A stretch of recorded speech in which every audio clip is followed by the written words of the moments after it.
Bonjour à tous et à toutes. Alors, bienvenue dans cette table ronde dédiée à la santé de la femme expatriée, organisée en collaboration avec Expat Pro, le réseau des professionnels de l'expatriation. Alors, la santé de la femme expatriée, c'est un vaste sujet qui concerne quand même beaucoup de monde. Il est bien évident qu'on va pas pouvoir faire le tour de la question en une petite heure. Mais donc, les trois intervenantes d'aujourd'hui aborderont les aspects suivants. Alors, comment organiser sa santé féminine à l'étranger, où trouver les personnes ressources, comment prévenir aussi pour ne pas subir, parce que donc ça, on le sait déjà toutes. Pour prendre soin des autres, effectivement, il faut déjà savoir prendre soin de soi-même et c'est pas toujours le plus facile. Alors, je vous présente rapidement nos trois intervenantes et puis après, je leur laisserai la parole. Alors, Séverine, dans un premier temps, Séverine Jonas-Lescuras, kinésithérapeute, spécialisée en santé de la femme depuis plus de 25 ans et fondatrice de Oh My Péri, la solution de rééducation périnéale en ligne pour que chaque femme, où qu'elle soit dans le monde, ait accès à une santé intime au top. Voilà, un beau programme. Ensuite, donc, Mélusine Bilstein, hypnothérapeute experte dans l'accompagnement périnéal et féminin, auteure et conférencière depuis 10 ans, je crois qu'il y a un livre qui est encore en préparation, fondatrice de Hypnogine, l'hypnose au service des femmes, où qu'elles soient dans le monde, pour oser être pleinement actrice de sa vie, quels que soient les défis. Je rajoute quelqu'un, voilà. Et Clémence Jopin, General Manager chez Agora Expat, spécialisée en assurance médicale internationale. Clémence accompagne les expatriés pour tout type de projet, du court séjour à l'installation définitive. Son rôle est d'apporter un conseil pédagogique pour transformer le choix de l'assurance en un bénéfice concret plutôt qu'une simple contrainte de coût. Voilà, donc c'est un programme qui est riche, intéressant. Donc je vous propose de les écouter et puis ensuite on se retrouve pour pouvoir effectivement leur poser des questions. Si vous en avez d'ailleurs dans le chat entre-temps, vous pouvez les poser, mais on est peu nombreuses en direct, ça sera plus sympa de leur poser directement.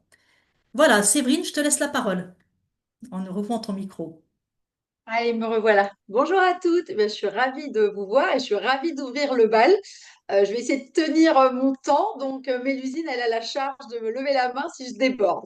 Donc, déjà, la petite présentation, c'est que moi, je suis kinésithérapeute spécialisée en rééducation périnéale et ça fait 25 ans que je m'occupe des femmes. Donc, j'ai dû croiser dans ma carrière des milliers de femmes maintenant. Et le constat qui m'est revenu finalement par toutes mes amies expatriées et ma famille expatriée, c'est bien gentil Séverine, mais là où nous sommes, nous n'avons pas une Séverine pour s'occuper de notre périnée. Et à ce moment-là, j'ai réalisé à quel point en expatriation, il y avait de vrais défis en termes de santé et notamment de santé de la femme. Parce que au moment de ces départs à l'étranger, souvent les femmes, elles sont le pilier de toute la famille. Elles s'assurent que tout le monde soit OK, que les enfants soient bien installés, que la maison soit OK. Enfin, elles gèrent tout ça. Et puis finalement, le sujet de la santé, passe en deuxième, troisième, quatrième, dixième plan. Enfin, en tout cas, il arrive souvent dans l'urgence. Et l'objet de cette table ronde aujourd'hui, c'est d'essayer de faire prendre conscience que s'occuper de sa santé, ça commence déjà en version préventive et qu'il y a des choses à faire pour que vous soyez OK dans votre expatriation, dans votre santé, à vous, mesdames. Donc moi, je vais avoir une approche très santé périnéale parce que c'est ça ma spécialité. Je laisserai Mélusine parler d'autres choses et Clémence enchaîner aussi. Donc moi, si je reprends sur les aspects très spécifiques de la santé périnéale, en fait, il faut imaginer que cette santé périnéale, elle est tout au long de la vie des femmes. En fait, ça démarre dès l'adolescence jusqu'à la ménopause et avec des enjeux et des étapes clés tout au long de votre vie. Donc, en expatriation, ce qu'on va retrouver, enfin, les défis spécifiques à l'expatriation, c'est déjà une rupture de système en fait, c'est-à-dire que parfois vous partez de France, vous avez l'habitude du système à la française et la rééducation périnéale en France c'est très très très représenté. Enfin, on peut quand même faire un petit cocorico sur ce coup-là parce que dans le reste du monde, c'est loin d'être le cas. Donc, moi, je suis très fière de ce qu'on sait faire en France. Et du coup, l'idée, c'est de se dire, OK, j'habite dans un autre pays, comment je fais pour m'occuper tout au long de ma vie de mon périnée? Le périnée qui est quand même, je le rappelle, chez les femmes, un pilier. C'est-à-dire que si vous n'avez pas un périnée au top, eh ben, le reste de votre corps, c'est pas génial. Donc, vraiment, je tiens à revenir sur ça, c'est hyper important. Donc la rupture, quand on est à l'expatriation, c'est déjà une rupture de système. Les protocoles médicaux ne sont pas les mêmes selon les pays d'accueil. Et finalement, cette problématique va se poser même à chaque fois que vous changez de pays, en fait. Alors, vous quittez la France, vous allez, je sais pas moi, à Séoul, tiens, par exemple. D'ailleurs, je suis curieuse de savoir comment ça se passe à Séoul. Vous allez à Séoul, et ben, il faut se réhabituer à un système. Et puis, vous êtes à Séoul, finalement, vous vous retrouvez sur un pays du continent africain, ça va être encore un autre système. Et puis, peut-être encore les États-Unis, encore un autre système. Et à chaque fois, des langues différentes. Donc, au-delà de la rupture de système, on se retrouve aussi en rupture linguistique, en rupture culturelle. Et parler du périnée, qui est déjà un sujet ultra tabou quand on en parle dans sa langue maternelle, alors parler du périnée quand on doit le faire en anglais ou dans une autre langue, c'est quand même un vrai défi. Donc c'est quoi, enfin, qu'est-ce qu'on peut mettre en place pour que dans cette santé si intime, vous soyez plus à l'aise et que vous soyez capable d'en parler avec les bonnes personnes ressources. Donc au-delà de la langue, il y a aussi les tabous culturels. Peut-être qu'en France, on parle un peu plus du périnée maintenant. Je ne sais pas, dans les pays asiatiques, je ne suis pas intimement convaincue. Je ne suis pas spécialiste des pays asiatiques, mais en tout cas, on sait hein, que selon les pays, on ne parle pas des mêmes choses au même moment, ça peut être encore plus tabou. Donc les différences culturelles, c'est quand même un sujet. Et il y a aussi, et surtout, je dirais, la rupture sociale. C'est-à-dire que quand vous êtes en France, dans votre pays d'origine ou dans votre pays d'expatriation, vous êtes installé depuis longtemps et hop, vous changez, eh bien, vous perdez votre lien avec vos parents, par exemple, ou vos amis de longue date. Et là, les gens avec qui vous étiez peut-être capable de parler de sujets un peu intimes, ben, il faut refaire tout ce cocon social. Et pour parler de pathologie périnéale, quand on perd ses repères, enfin, je trouve que c'est vraiment certainement un des défis clés à relever quand on arrive dans un nouveau pays. Donc, si je reprends un peu rapidement les étapes de vie que vont traverser les femmes. Première chose, on est à l'adolescence. Et là, l'adolescence, il va falloir parler des premières règles, comment ça se gère dans les pays dans lesquels on est. Parfois, des débuts compliqués. Là, j'ai en tête notamment une patiente qui a eu un mal fou à se faire diagnostiquer son endométriose. Donc ça apparaît finalement dès l'adolescence avec des règles ultra douloureuses, plus ou moins entendues. Comment on en parle, à quel médecin, comment c'est traité dans le pays dans lequel on arrive ou dans lequel on vit. Enfin, ça, c'est le premier sujet. Moi, je milite beaucoup, beaucoup, beaucoup pour une éducation périnéale avant même la rééducation périnéale. Parce que si toutes les jeunes femmes les jeunes garçons aussi d'ailleurs, parce que si les garçons savent, c'est aussi bien qu'ils savent pour leurs cousines, leurs sœurs, leurs copines, enfin peu importe. En tout cas, l'éducation périnéale. Pourquoi c'est important? Parce que si on sait quels sont les symptômes périnéaux, eh bien, si le symptôme arrive, on saura quoi en faire, on saura quoi faire de cette information. Donc, dès l'adolescence, vraiment, moi, je suis une grande militante. Hein. D'ailleurs, autour de moi, mes enfants, les cousins, enfin, tout le monde sait. Tout le monde sait, j'en parle à tous les repas, ils s'y collent tous. Et d'ailleurs, aujourd'hui, ils sont un peu plus vieux, ils viennent me poser des questions pour leurs copines ou autres. Donc, j'aime bien cette idée-là.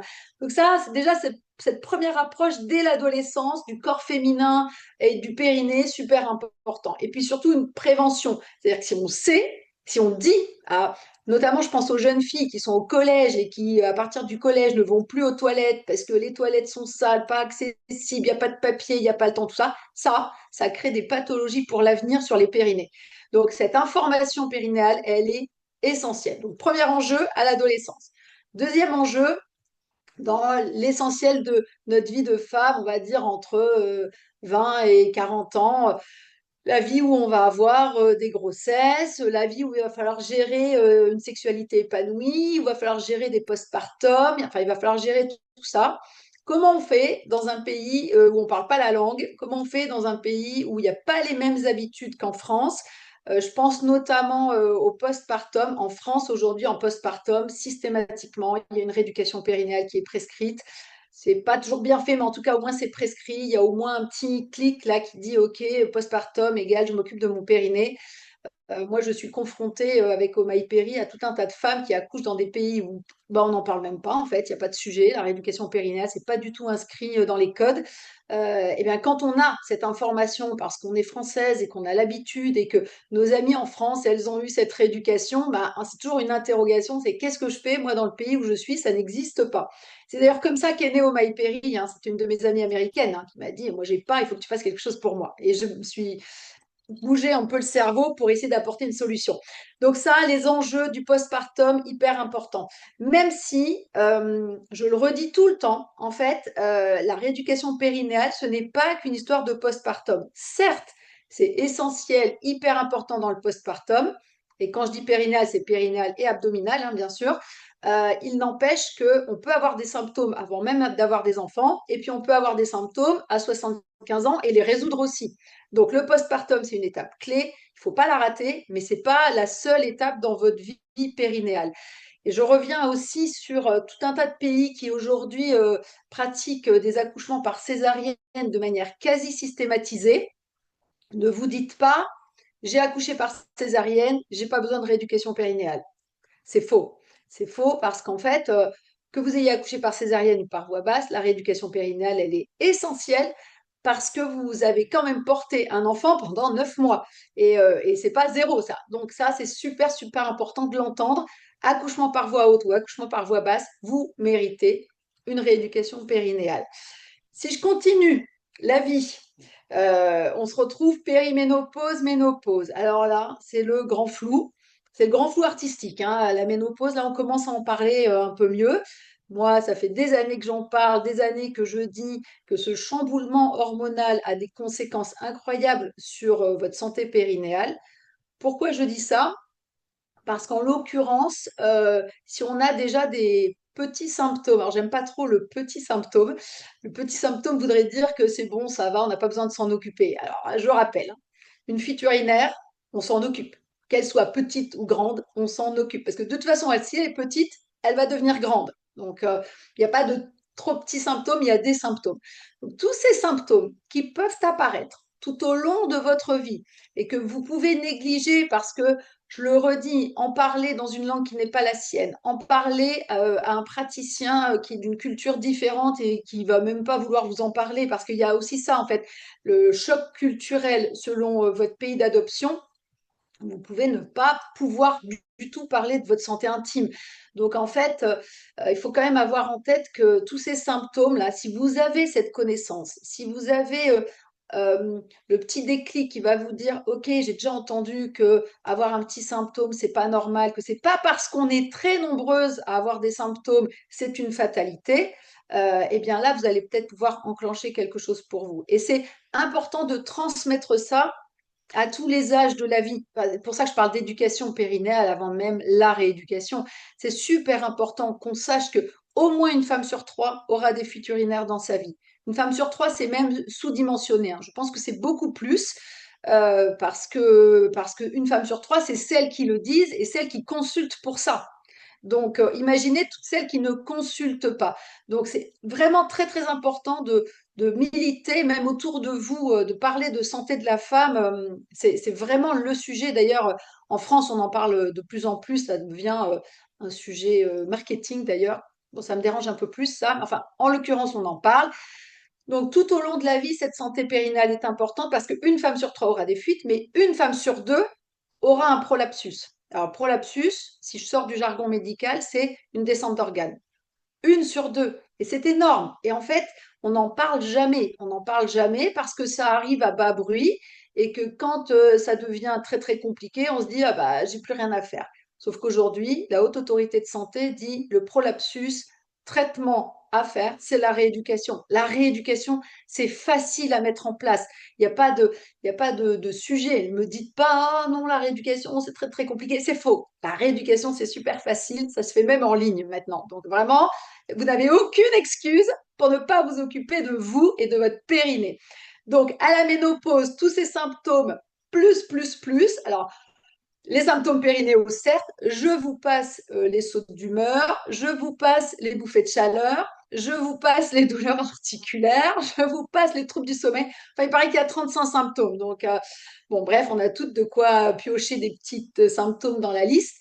Mais en tout cas, cette période périménopause et ménopause, elle est essentielle. Il faut vraiment, impérativement, qu'à l'arrivée de cette période, vous ayez vos personnes ressources, vous sachiez à qui vous adresser pour ne pas rester seul face à vos symptômes. Et ça, j'insiste, parce que c'est trop important. C'est une période qui va engager le reste de votre vie.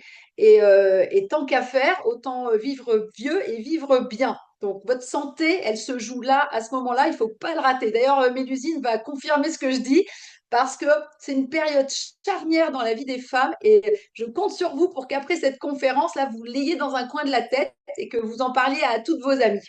Donc ça, voilà, pour revenir sur ces symptômes qui sont quand même pas à négliger et qui sont ultra tabous, hein. Parler de ménopause aujourd'hui, même si ça devient un sujet de marketing, ça reste quand même un tabou ultime parce que c'est sous-entendu, ok, je suis ménopausée, donc je suis trop vieille, puisque je suis trop vieille, je ne peux plus rien faire pour moi.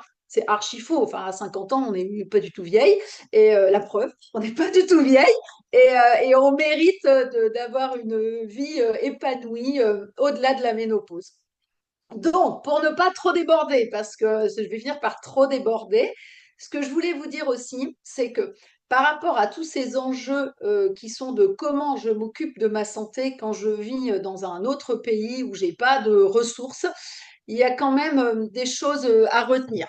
Vous pouvez trouver des informations fiables et accessibles. En fait, aujourd'hui, en ligne, il y a quand même il y a de plus en plus de professionnels de la santé qui communiquent sur les réseaux. Il y a de plus en plus de professionnels de la santé qui créent des solutions digitales pour vous aider et ça fonctionne en fait. C'est clairement, moi je suis convaincue que ça fait partie de la médecine de demain, qu'il y a le digital doit rentrer dans nos habitudes, mais derrière le digital, c'est pas juste une IA et c'est pas juste ChatGPT là qui vous sort je sais pas quoi. Enfin, sincèrement, soyez vigilantes aussi sur vos personnes ressources. Parce qu'on voit des trucs super, mais on voit des trucs beaucoup moins super. Donc, attention à tout ça. Vérifiez toujours quelles sont les compétences derrière les comptes que vous suivez. Vérifiez toujours quelles sont les compétences derrière quelque chose qu'on vous vend. Parce que je vous dis, en tout cas, ce que moi je vois aujourd'hui, c'est à quel point la santé de la femme devient un marché. Donc, il faut quand même être extrêmement vigilante avec ça. Ok, on a besoin de trouver des solutions, mais on n'est pas obligé de se faire arnaquer. Voilà, ça c'est dit, bim, parce que je râle tous les jours contre ça, contre les fake med, contre non mais enfin j'en vois tous les jours et tous les jours on m'en envoie en disant ah tu penses quoi de ça? Non, je suis très énervée tous les jours. Donc attention quand même aux ressources que vous allez solliciter. Essayez de vous appuyer sur des ressources fiables pour éviter l'errance diagnostique. Je reviens sur l'histoire de l'endométriose. L'endométriose, typiquement, c'est une femme sur 8 avec une errance diagnostique de 7 à 8 ans. Alors 7 à 8 ans en France. Donc quand vous êtes dans un pays où on n'en parle même pas, je vous laisse imaginer le temps d'errance diagnostique. Donc attention à ça, essayez de trouver toujours les bonnes personnes pour en parler parce qu'aujourd'hui, il y a des gens qui font ça très bien. L'accompagnement dans votre langue maternelle, je pense que c'est un bonus ultime, ça. C'est-à-dire que dans ma spécialité, là, parler de douleurs sexuelles, par exemple, eh ben, c'est quand même plus facile quand c'est dans votre langue parce que les petites subtilités, et puis j'ai envie de dire culturellement, on se comprend en fait.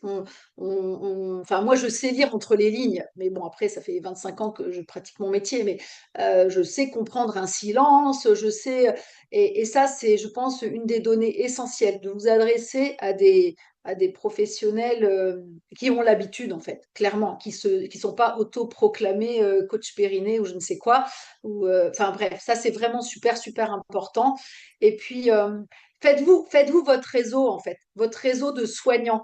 Ça peut être localement, bien sûr, mais sincèrement, aujourd'hui, en digital, on arrive tellement. Enfin, la télémédecine est quelque chose qui rentre dans les mœurs. C'est fiable.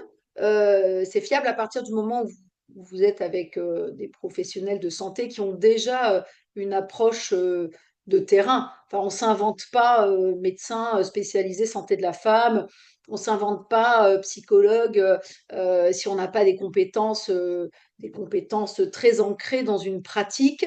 Mais si on part des compétences de cabinet et qu'on va vers des compétences en digital, là, clairement, vous avez quand même dans votre ordinateur tout un tas de personnes capables de répondre à votre santé féminine, en fait, de manière qualitative, dans votre langue, à l'heure qui vous arrange, parce que c'est la force, je dirais que c'est la force de l'ordinateur, c'est la force de pouvoir faire ça en digital, c'est que finalement, on arrive toujours à trouver une solution horaire, on arrive toujours à faire des choses même de manière ou en live ou de manière plus dans des programmes, enfin peu importe, mais en tout cas, vous avez des ressources en ligne qui fonctionnent et c'est trop important pour s'en priver. Et je dirais même que avant même, je dirais qu'avant même de partir, avant même de changer de pays, il faudrait que vous vous assuriez de c'est quoi mes personnes ressources, sur qui je peux m'appuyer, parce que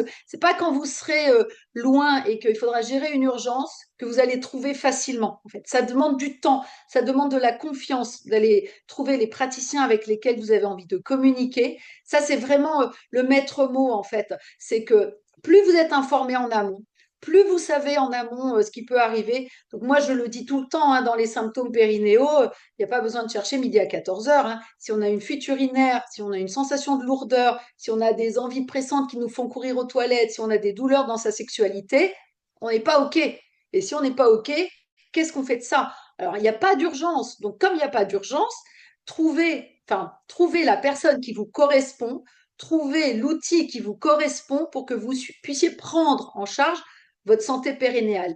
Mais ce qui est valable pour la santé périnéale est valable pour le reste. Dans la santé mentale, on va retrouver le même schéma en fait.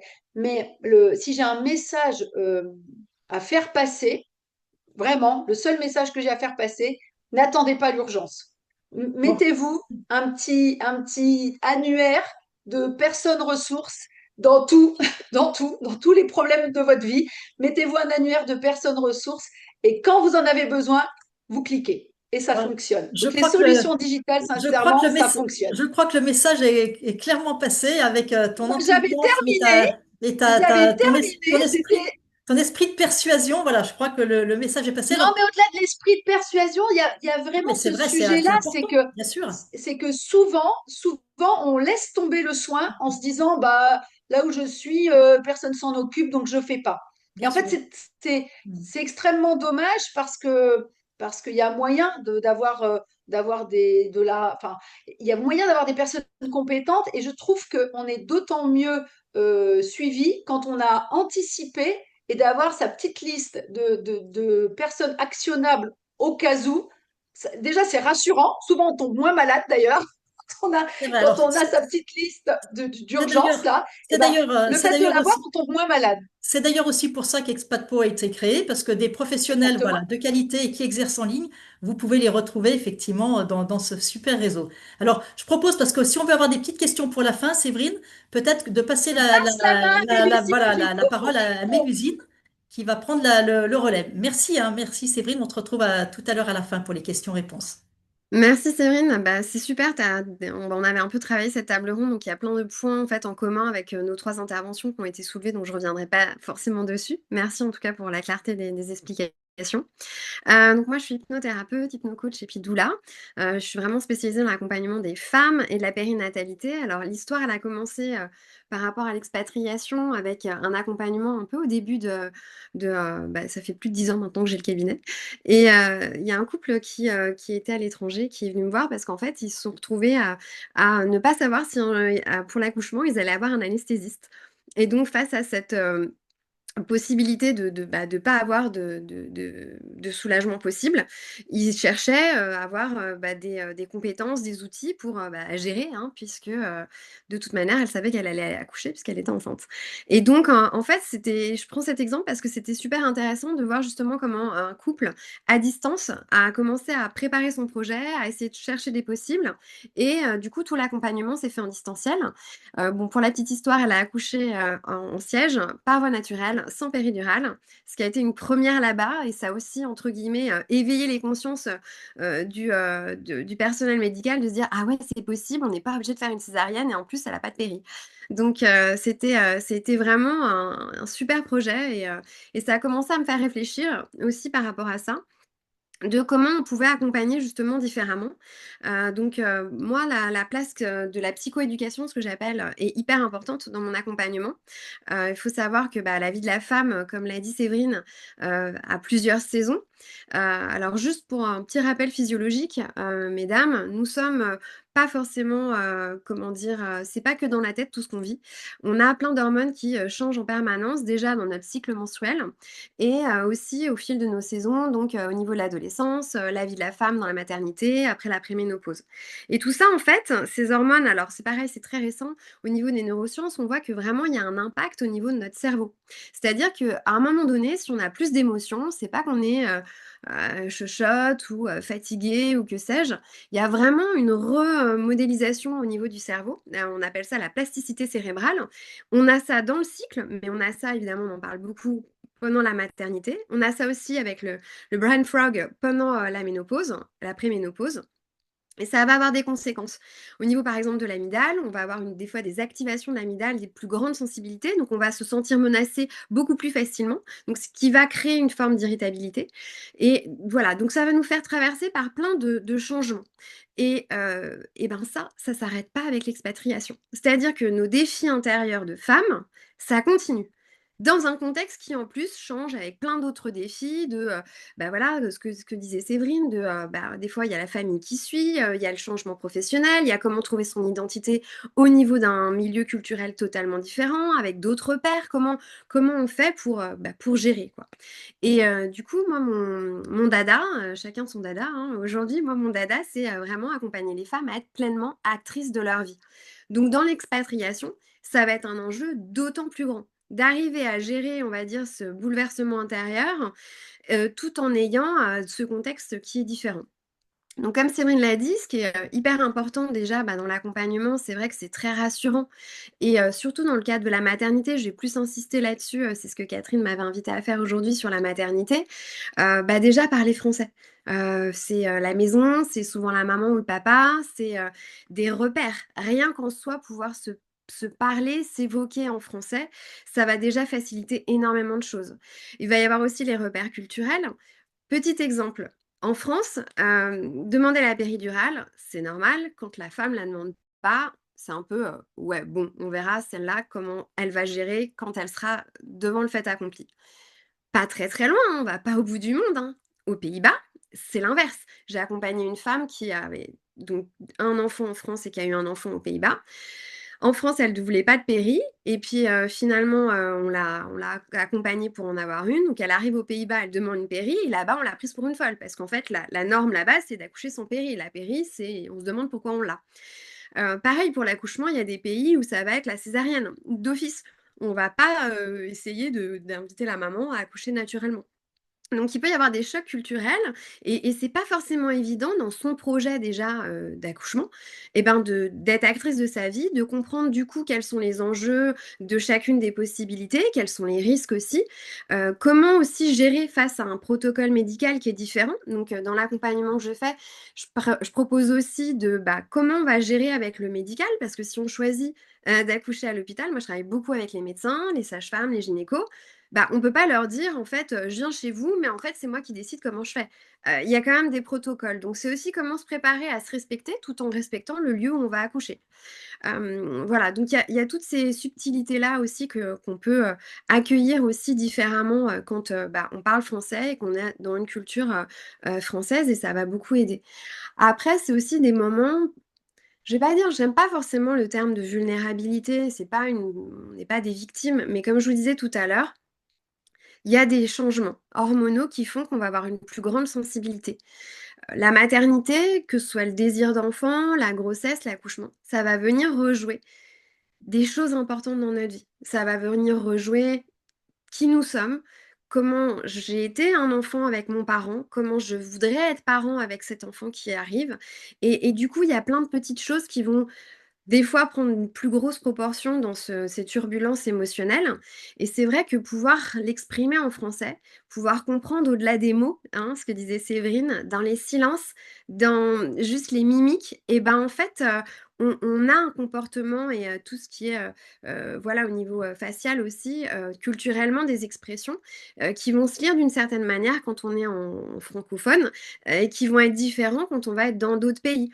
Dans d'autres pays, pour avoir fait un peu des formations interculturelles, le non va pas être le même, le oui va pas être le même, ça veut pas dire la même chose. Et donc c'est vrai qu'avoir un accompagnement en français, bah, ça va pouvoir aussi faciliter cette finesse dans l'accompagnement de l'autre et pouvoir se saisir d'opportunités ou de problématiques ou de choses qui viennent convoquer la personne dans ce moment particulier de sa vie. Donc là, on est plutôt au niveau de la maternité.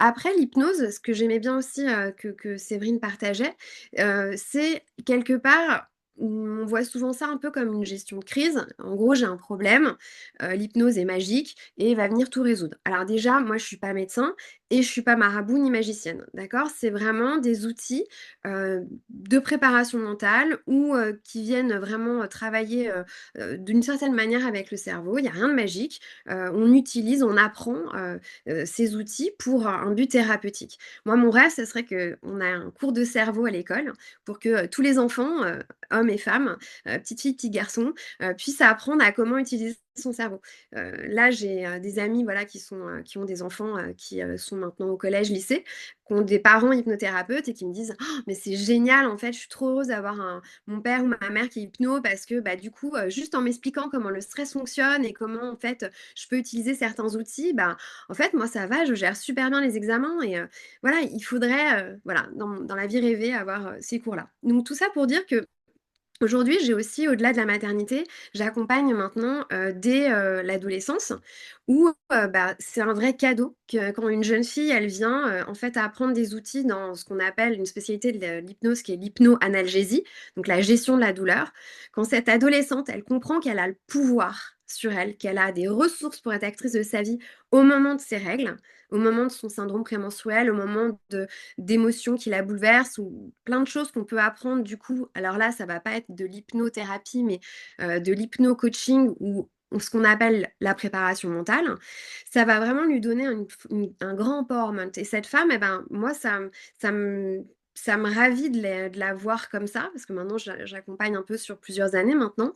Parce qu'elle, elle va avoir le réflexe un peu plus tard de savoir que bah, si ça a marché pour ça pourra marcher pour d'autres choses. Par exemple, dans l'endométriose, sur la gestion effectivement de la douleur, mais ça peut aussi marcher sur plein d'autres aspects de la vie, comme la gestion des priorités, la gestion du temps, donc en expatriation, qui est aussi intéressante. Donc voilà, donc il y a ces informations-là aussi, ces outils-là qui peuvent être pris en amont. On n'attend pas la crise, on apprend à prévenir quelque part.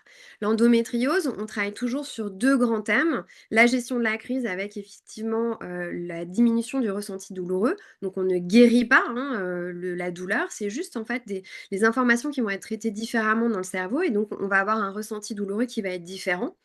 Mais on va aussi pouvoir travailler sur l'avant. C'est-à-dire sur l'angoisse de la prochaine crise qui ne me permettra pas de sortir et comment je vais faire et comment voilà et tout ça va être pris en amont et ça va pouvoir apaiser le système nerveux parasympathique pour rentrer un peu dans les détails et donc le système entier du corps va être beaucoup plus apaisé, donc son ressenti douloureux va être amoindri. Donc effectivement, comme Catherine disait, je suis en train de finir, enfin j'ai fini d'écrire un livre, j'espère qu'il sortira l'année prochaine, où dedans, vous pourrez voir tous les détails de tout ça, donc ça sera l'hypnose au service des femmes, je ne manquerai pas d'en parler à Expat Pro. Donc voilà, donc il y a vraiment la gestion de la crise et la prévention quelque part, prévenir. Et donc du coup, dans l'expatriation, ce qui est important, c'est de savoir que déjà, il y a des ressources qui existent, effectivement, et savoir que, en fait, il est jamais trop tôt de consulter. Une femme qui a un parcours PMA, j'en ai encore une la semaine dernière, qui m'appelle 15 jours avant son transfert d'embryon, c'est top, on a 15 jours, mais en vrai, un mois, 2 mois, 3 mois, ça aurait été plus sympa pour qu'elle commence à apprendre l'auto-hypnose, qu'elle commence à pouvoir s'entraîner, pouvoir vraiment se visualiser dans cette étape de sa vie et que ce soit encore plus efficace. Alors, il y a des personnes qui ont l'habitude, qui méditent et avec qui ça va très vite. Pour d'autres, quand elles découvrent, voilà, 15 jours plus tôt, c'est pas l'idéal. Pareil pour un accouchement, des femmes qui appellent, j'en ai eu une 3 jours avant, c'est pas magique. Alors, elle a des premiers outils, c'est jamais trop tard, c'est chouette, mais c'est jamais trop tôt non plus. Donc c'est vrai que c'est important de se dire, j'avais souvent la question quand est-ce qu'on commence? Bah, en fait, dès que l'envie est là, par exemple d'un projet bébé ou même la ménopause, ça peut commencer 10 ans avant, hein. Les turbulences hormonales avec les fameux symptômes qui interviennent à différents endroits pour chacune. Ça peut commencer très tôt. Donc, des fois, rien que, des problématiques de sommeil, bah, apprendre l'auto-hypnose pour pouvoir aller gérer ça, refaire un bilan sur son chronobilan, de comment on vit. Justement, en expatriation aussi, des fois, il y a des repères qui sont différents. Finalement, on s'aperçoit pas qu'on respecte plus vraiment son rythme et des fois, en travaillant sur certains leviers, eh bien, en fait, les choses se remettent, d'équerre, assez rapidement aussi. L'hypnose marche très bien pour les bouffées de chaleur aussi. Il y a 85% de personnes qui ont des résultats très satisfaisants au bout de quelques séances. Voilà, donc il y a plein de choses à faire tout au long de la vie de la femme. Donc l'idée, c'est de se rendre compte que la femme, elle n'est pas défaillante, elle n'est pas plus vulnérable, elle n'est pas plus ci ou plus ça. Il y a des transformations qui se font en permanence. C'est vrai que j'aime pas non plus rentrer dans ces espèces de grosses généralisations, mais on a, c'est vrai, appris à plutôt prendre sur nous. Dans l'expatriation, c'est souvent la femme qui suit, donc elle prend encore plus sur elle. Et donc là, l'idée, c'est vraiment de se dire, mesdames, vous pouvez être actrice de votre vie, vous pouvez reprendre votre souveraineté. Il y a des outils qui existent, il y a des ressources. Du coup, effectivement, en me contactant, moi, j'ai créé un réseau via Expactro, mais avec plein d'autres professionnels où j'ai des spécialistes du féminin, de la périnatalité et de l'expatriation. Et donc du coup, venir, aussi consulter, ça permet, avec Séverine ou avec Clémence ou avec d'autres personnes aussi du réseau, d'avoir accès à tout un carnet d'adresses. Ça va vous faire gagner du temps. C'est hyper précieux. C'est des gens qui vont être sélectionnés en étant spécialisée en féminin. Une kiné qui est spécialisée en périnée, ça va pas être une kiné du sport ou ça va pas être voilà, autre chose. Pareil, il y a des naturaux ou des psychologues, par exemple pour le deuil périnatal. Un psychologue peut être très bon, très compétent. Dans le deuil périnatal, c'est quand même une spécialité qui est quand même particulière, avec des leviers, avec voilà, comment dire, une expérience d'accompagnement qui est différente. Donc l'idée aussi, en passant, par là et je vais conclure, je vois Catherine, qui me fait signe, c'est vraiment de se dire que, dans toutes ces phases de changement, avoir des personnes ressources, ça permet aussi une continuité. Ça va permettre et éviter à la personne de aussi raconter à chaque fois sa vie depuis le début, et donc ça, c'est hyper précieux de se dire que quelque part dans vos bagages, eh bien, vous pouvez emmener la fameuse checklist là dont parlait, Séverine, avec ces personnes ressources et qu'elles vont pouvoir être disponibles n'importe quand, n'importe où. Et ça, c'est vraiment important pour pouvoir bah, voilà, traverser les différences culturelles, les différences de langue, les pratiques aussi qui peuvent être méconnues. Ça peut être hyper déstabilisant dans un pays d'arriver avec ses repères et de se dire qu'en gros, c'est notre norme de la bonne mère ou de la bonne femme de faire ça, dans un pays qui va nous renvoyer complètement l'inverse. Donc après, au niveau identitaire, ça va venir aussi jouer des choses. Donc voilà, soyez actrice de votre vie, il y a des ressources, osez aller les chercher, osez les demander, oser être souveraine, ça fait tellement du bien, on y a le droit, quoi. Alors, merci Mélusine. Moi, je retiens aussi un petit message de ce que tu as dit, c'est il est jamais trop tôt et aussi il est jamais trop tard. Voilà, donc finalement, ne vous culpabilisez pas de dire j'ai trop attendu, maintenant c'est foutu, ou c'est trop tôt, on va me prendre pour ceci, cela. Quand vous vous posez la question, eh ben, allez-y et C'est que c'est le moment, en ça sera fait. peut-être pas le meilleur moment, mais ça sera le moment de toute façon. Voilà. Donc, merci Mélusine. On Merci. a un petit peu débordé sur le temps pour l'instant, mais c'est vrai que c'est un sujet quand même très très vaste. Donc, je laisse la parole à Clémence et puis ensuite, il y a déjà une ou deux questions dans le chat et puis vous pourrez les poser dans le temps qui nous restera. Merci Clémence, on t'écoute. Oui, bah, rebonjour à toutes. Alors, moi, je viens un peu chapeauter tout ce qui vient d'être dit par Séverine et Mélusine. Parce qu'en fait, donc, comme le présentait Catherine, moi, je travaille pour un petit cabinet de courtage où on est vraiment sur la niche de proposer de la couverture santé pour les personnes qui vivent à l'étranger. donc à l'international. On est vraiment sur ce domaine-là et on fait rien d'autre. Donc en fait, on a vraiment l'expertise de la santé dans le monde en fonction du pays de destination, là où on se trouve, les problématiques, etc. Et donc nous, notre but, c'est pas simplement de vendre une assurance, c'est d'accompagner nos clients. En général, ils restent fidèles, on les suit et on leur apporte vraiment quelque chose de complet, un peu à la française. Et en fait, nous, ce qu'on constate, c'est que souvent, quand les personnes partent, on a un peu tout type de profil, mais en étant français, puisqu'on accompagne principalement des Français, on se rend compte que les gens ont souvent tendance à, déjà, l'assurance, c'est une contrainte, mais la santé, c'est encore une assurance différente, donc il faut quand même être vigilant. Et on a un peu la mentalité à la française, où c'est vrai qu'en France, on est quand même globalement bien couvert. On a un système de sécurité sociale, on a quand même un filet de sécurité au niveau de la santé qui est inconscient chez nous et on a du mal parfois à se rendre compte que quand on part à l'étranger, c'est pas partout pareil. Donc nous, on essaye d'accompagner au maximum. On sait bien que quand on part à l'étranger, c'est un budget. Donc ça, c'est notre contrainte à nous de proposer quelque chose. Mais on essaye vraiment d'exposer au maximum à nos clients et nos clientes en l'occurrence comment ça se passe à l'étranger, dans les pays, et en fonction aussi des situations personnelles de nos clients. Et quand on se focus sur la femme, nous, on a beaucoup, beaucoup de demandes pour notamment les femmes qui sont en projet de grossesse. À savoir que à l'étranger, ça se passe pas toujours comme en France, comme l'expliquait Séverine et Mélusine. Donc aussi bien dans le avant, le pendant et le après, la culture. Parfois, nous, ce qu'on peut connaître, même si c'est insuffisant au niveau du congé maternité, c'est pas forcément le cas de la même façon dans les pays étrangers, etc. Donc on a des garanties qui fonctionnent à la française pour que justement il y ait une continuité. Parce que comme on l'expliquait aussi, c'est que culturellement, quand vous allez dans un autre pays, on va pas vous accompagner comme en France. Donc parfois vous pouvez être perdu. Et c'est pour ça qu'on essaye au maximum d'apporter aussi dans nos garanties des éléments de prévention. Et on a toujours un système à la française. Donc déjà, vous êtes couvert également en France. Donc quand vous voulez retourner en France, vous êtes tranquille et vous pouvez voir vos professionnels français. Mais surtout, et ce qu'on essaye de mettre en avant, c'est tout ce qui va être téléconsultation. Et justement, vous pouvez garder vos contacts, vos professionnels de santé, même s'ils sont pas dans le pays où vous êtes.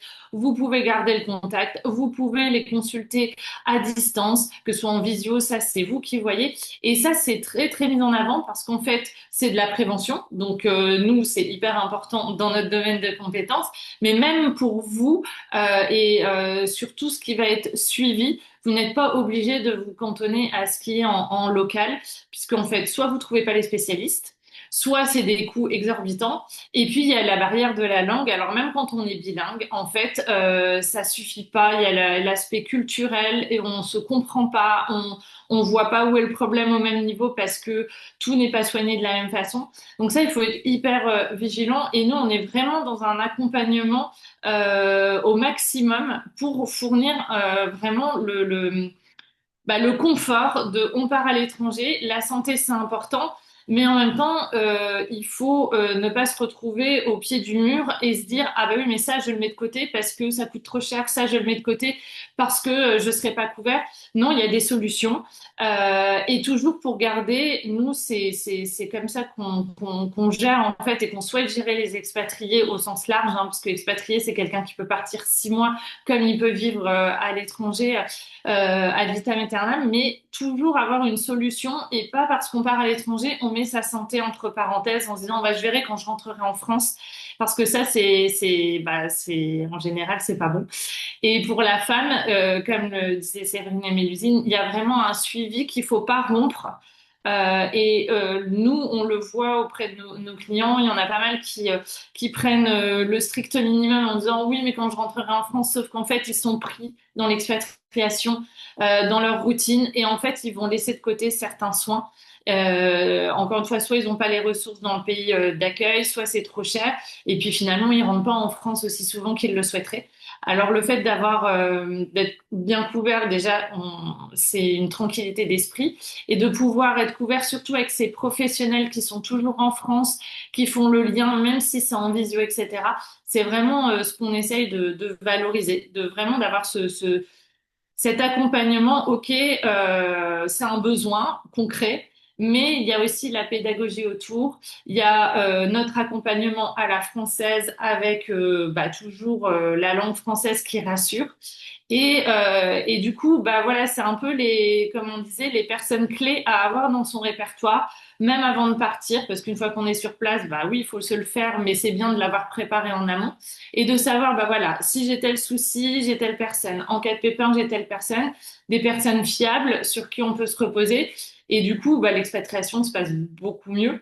Alors, il y a la situation quand on part seule. Une femme qui peut partir seule, elle peut se retrouver aussi perdue. Mais quand on part en famille, comme on disait, bah, souvent, c'est la femme qui va un peu porter la famille. C'est souvent statistiquement le conjoint suiveur, la femme, et c'est elle qui va aussi devoir s'occuper de tous ces soucis-là, trouver les médecins sur place pour les enfants, pour la famille, pour elle-même, et elle va parfois être un peu démunie.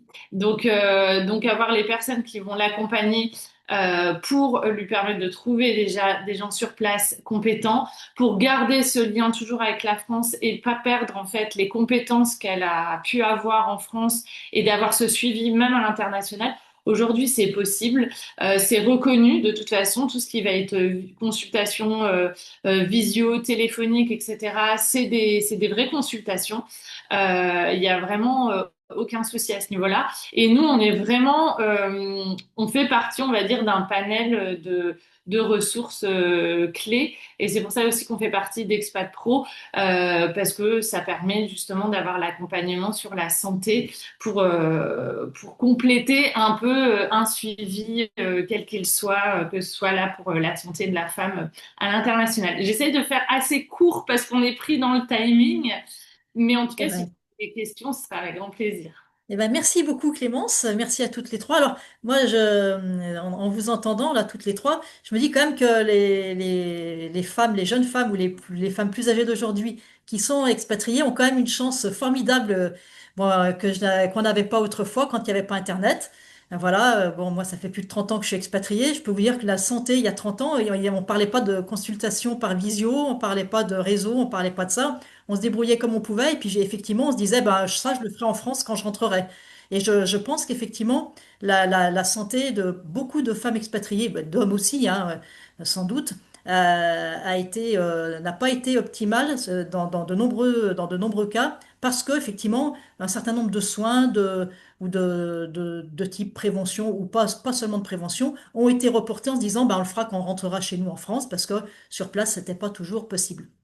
Ça, c'est un sujet qui a animé ma réflexion depuis assez longtemps, en fait, hein.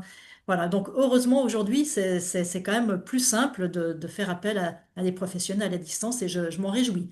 Alors, on avait Dominique qui a Savoir aussi, posé. Catherine, Oui, oui, je te coupe juste une minute, c'est qu'aujourd'hui, se dire j'attends d'être en France pour me faire soigner, l'accès à la santé en France aujourd'hui, c'est un vrai sujet. oui, C'est-à-dire qu'on c'est n'accède parfois plus plus du simple. tout. C'est parfois plus Donc simple c'est presque dans plus d'autres pays, simple mais pas tout le temps. aujourd'hui de le faire en visio depuis l'étranger que de se dire j'attends d'être en Oui, France pour gérer pendant l'été, hein. sans doute, mais c'était pas le cas autrefois. Voilà, donc Et il y à en a qui. l'époque, c'était C'est vrai, exactement, je tout comprends. à fait. Donc, Demi, tu avais mis dans le chat ton expérience personnelle, là, puisque donc tu connais un peu ce que c'est que la maternité à l'étranger. Je te laisse dire peut-être de vive voix ta petite réflexion écrite. Ça sera plus. Oui, alors bah, déjà merci à toutes les trois. J'allais dire, comme disait Catherine, moi j'ai eu 4 grossesses dans 3 pays avec les accompagnements voilà, divers et variés en matière de culture et de langue, vous imaginez bien. Et non, et en fait, sans vouloir dévoiler ma vie perso, périnéale particulièrement, je me disais, c'est vrai que j'aurais adoré avoir un accompagnement comme ça, parce que ma fille aînée, elle a 24 ans aujourd'hui, j'ai pas eu de rééducation de périnée, et c'était, dans des termes médicaux, un macrosome, plus de 4 kilos, et tous mes enfants ont pesé 4 kilos, le dernier 4,7 kg au Japon. Et donc, avec péridurale, sans péridurale, ça a dépendu des accouchements, voilà, peu importe. Mais c'est vrai qu'aujourd'hui, je me retrouve voilà, en petite périménopause avec probablement des petits symptômes naissants qui ne m'handicapent pas au quotidien. Mais voilà, je suis assez sportive, du trail, je fais du jogging, etc. Et de temps en temps, des petites microfuites commencent à m'arriver. Et je trouve que je suis trop jeune pour m'habituer à ce genre de choses. Donc, bah, merci de toutes ces infos, parce que je me sens moins seule et je vais creuser le sujet. Et je reviens sur ce que quelqu'un disait tout à l'heure. Moi, j'ai toujours cette problématique. Étant thérapeute moi-même, j'ai l'habitude d'investir dans ma santé. Et donc, quand je vais en France, par exemple, voir mon ostéopathe, si j'ai mal au dos ou si j'ai une petite douleur, etc., je paye de ma poche. Mais bon, sur une famille de 6 avec 4 enfants, en fait, c'est pas du tout satisfaisant parce qu'on paye des fortunes, en fait, en soins médicaux qui ne nous sont pas remboursés. Alors, on n'est pas là pour se victimiser, mais c'est chouette de voir qu'aujourd'hui, il y a quand même des discussions possibles dans les contrats d'expatriation avec les employeurs sur notamment la partie assurance. Parce que moi, je reste convaincue que c'est très dommage que santé et argent sont trop souvent corrélés, quoi.